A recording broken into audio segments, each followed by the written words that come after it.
guys, welcome to the Mainspringer channel. I'm Parikh, and in today's video we're going to talk about a watch called the MA.D1s. Now the MA.D1s comes from the stable of MB&F, which is an independent watchmaker founded by Max Buser, and it's called Max Buser and Friends.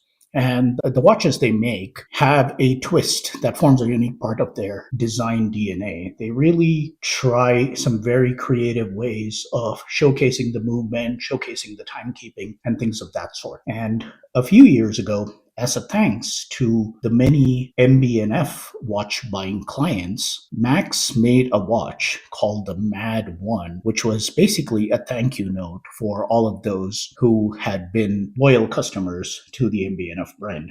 Now, the idea of the watch really caught fire, and the MA.D1 became extremely popular. The public started demanding if Max could actually make one that was available to all folks. And that was really the birth of the MA.D1 availability for the public. Now, because this is more of a thank you watch, it's got the aesthetics of Max Buser's design, but it's really aimed at a lower price point. The use of materials, the use of the movement, those are all off the shelf as much as possible. Of course, there is the unique design DNA that is really a core integral part of MB&F that is showcased in this watch.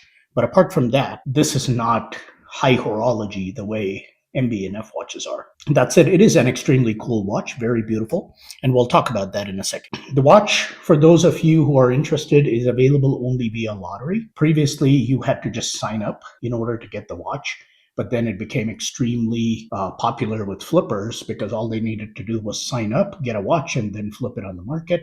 So going forward with the MA.D1s, they've actually asked people to put down their payment at the time of signing up so that if you get your watch, you're automatically going to be charged. This has, I think, considerably reduced the number of people who are willing to upfront put up the cash in order to buy the watch. So I think that was a great move on their part. Now let's talk about the watch itself. The watch actually features a 42 millimeter case, which is the same as the original MA.D1, and the case is about 15 millimeters thick. Now, 15 millimeters may seem extremely thick for a watch of this sort, but I think what's very unique about this is there are some design quirks that make this watch wear a lot thinner than the 15 millimeters on paper. So the original watch was 19 millimeters, and they've basically reduced the thickness by about 20%.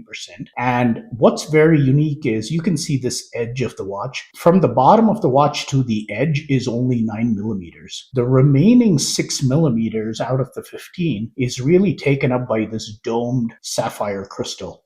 And what that really does is when you look at the watch straight down, that thickness, that extra 6 millimeters does not show up when you actually look at the watch on your wrist during daily wear. So it actually feels a lot thinner because the only edge you perceive is this edge right here. And that edge is only 9 millimeters thick. So through some very clever design, they've actually made this watch appear thinner on the wrist than it actually is, which makes for it to be a very pleasant wearing experience. Now, this one, as I keep saying, this is called the MA.D1s.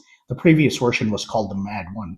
And the S really stands for three things. One, it is a slimmer movement. Again, not by much for watch standards, but it does wear thinner than it looks. The second S is for a Swiss-made movement. The previous watches had a Miota movement in them, and this one has a La Joux-Perret movement with a 68-hour power reserve. Now, you can argue that I think La Joux-Perret is owned by Citizen, so technically it's not a Swiss movement, but you get the idea. It's still manufactured in Switzerland, although the primary ownership is with Citizen. But it's a very good movement, 68-hour power reserve, so you don't need to worry about it over the weekend. And the last S stands for single barrel. And this is something that they did in order to make this watch thinner. So you can see in the previous watch, I'm going to throw a picture in here. In the previous watch, there are actually two barrels, one for the hour and one for the minutes. And that really contributes significantly to the thickness portion of this watch. In this particular watch, it's been reduced to a single barrel with some compromises as a part of it. So there is this pointer over here that actually shows you that time that you're supposed to read off. And the single barrel basically has the hours, and then it's got 15-minute markings. So 3 markings for,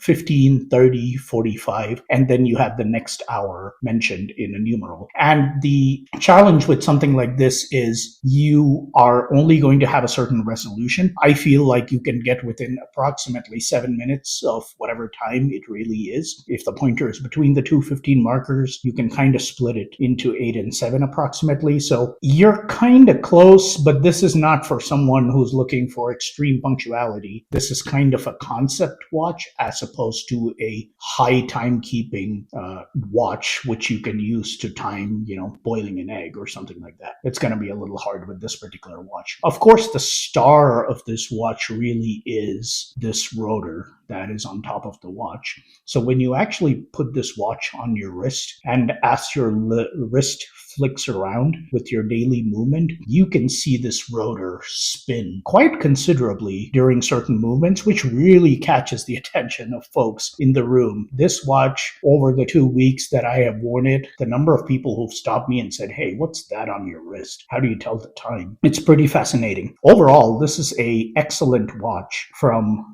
an excellent sequel watch on the MA.D1 with this MA.D1s. And they actually just released a MA.D2, which is a collaboration by a different designer, bringing different ideas, but still a quirky sort of timekeeping. And this particular watch actually has 2 discs, one for the hour, one for the minutes. And it kind of resembles a DJ's station with the 2 vinyl records side by side, and it's basically got the time telling feature shown by these teardrop hands on both of them. It's a very cool design again, and it has this rotor which is kind of represented by those balls at the back that spin and create that same sense of wonder that the MA.D1 actually does. So overall, a very cool design by Max Buser and team. This watch, I really love this lug design. It's, again, very space age, very quirky in the way they've actually done this, and it actually makes the watch look extremely cool. And